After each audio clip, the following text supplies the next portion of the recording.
Hello, shalom. My name is Asaf Peled. I'm a born Israeli, born in 1980 and born and raised in the kibbutz Ruchama in the south of Israel, son of an Israeli kibbutz member and a Dutch woman who came as a volunteer to Israel. Basically born and raised as a kibbutz kid, just like all the other kibbutz children. Nothing special about me. And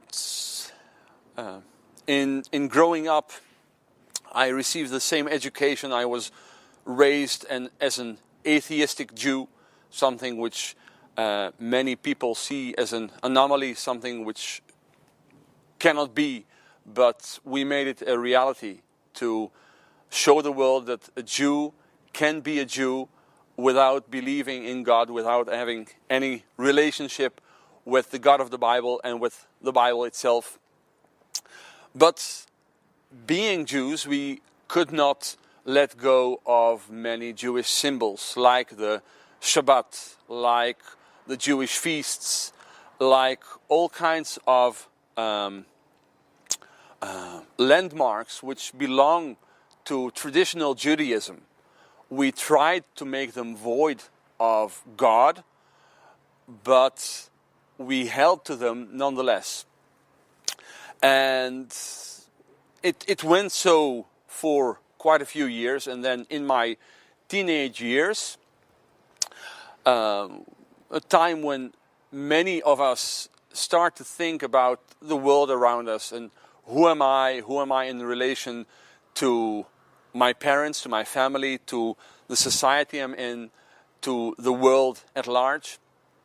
This was the time that I started to think more philosophically about the big questions of life. Who am I and what am I doing here on earth?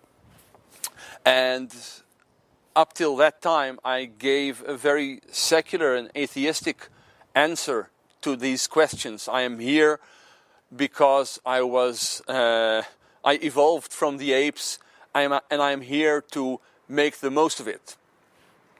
And it would have gone for quite a while further, but at some time God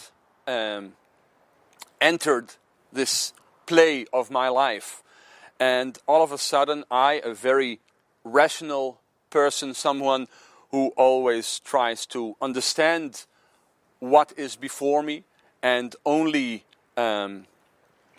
think of things which I can prove, which are factual indeed, came to the realization that there is a God. And it was very strange at first, because I wasn't a religious man. I didn't have much contact with religious people whom I saw as inspiring or as having a valid experience as people, as Jews. And all of a sudden I could not deny that there is a God. And I saw him everywhere. I saw his hand in nature, in the events which took place in our nation. And still, I didn't know who this God is. I couldn't deny his existence, but I saw that there is a God.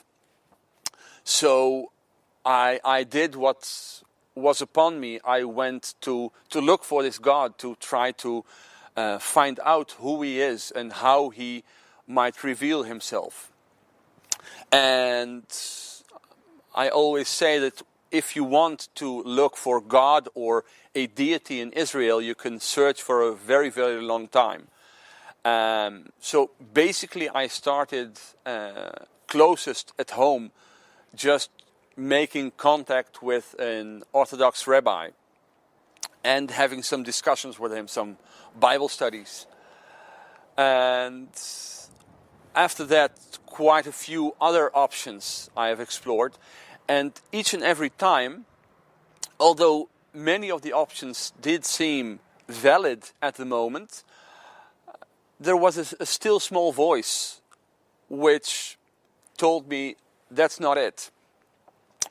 And so basically I just went further with my quest for truth.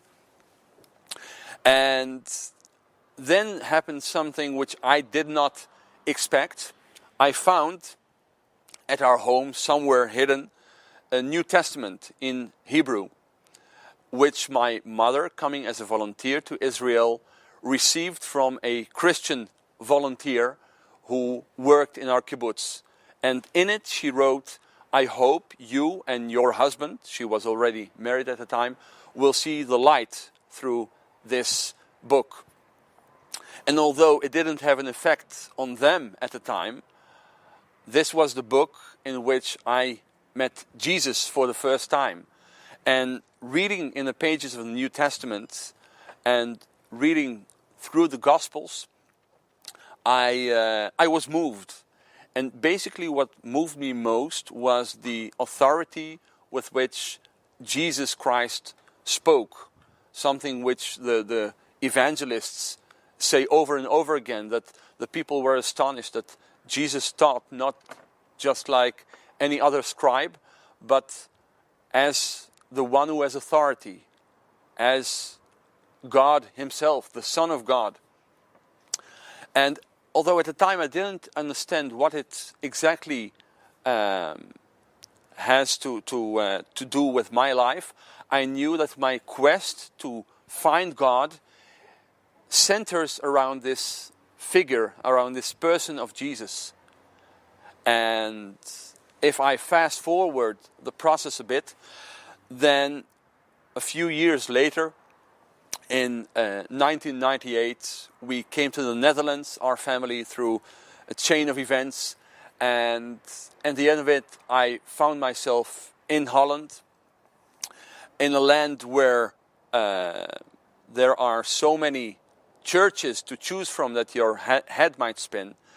And I just became part of a Baptist church, thinking that they might tell me more about who this Jesus is. And from that moment on, my testimony resembles in many respects that of normal Christians. I just came every Sunday to church and heard the Bible explained, heard how world events and how events in my life relate to Jesus Christ.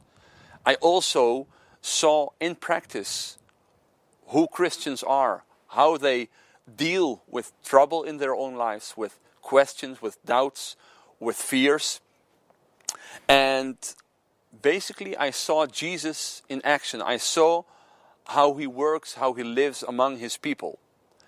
And that's what made me a Christian. And through this whole process was also the question, how can I, as a Jew, become a Christian? How can I say yes to Jesus, in whose name my people have suffered for thousands of years? And time again, I was shown through the Bible, through other Christian people, through the words of Jesus, that the message of Jesus has never been one of war and hate, but one of love and sacrifice to the God of the Bible, to the God of Isaac, Jacob, to Israel. And now I see and believe that there is no dissonance between my being a Jew and my believing in Jesus. It's even stronger. My being a follower of Christ made me a true Jew, more than my father could ever be. And this is basically what I would like to challenge you, the listener, to think about and to pray whether this Jesus could make you a non-Jew if you believe in him, or otherwise, whether he could make you a deeper Jew than you have ever thought possible.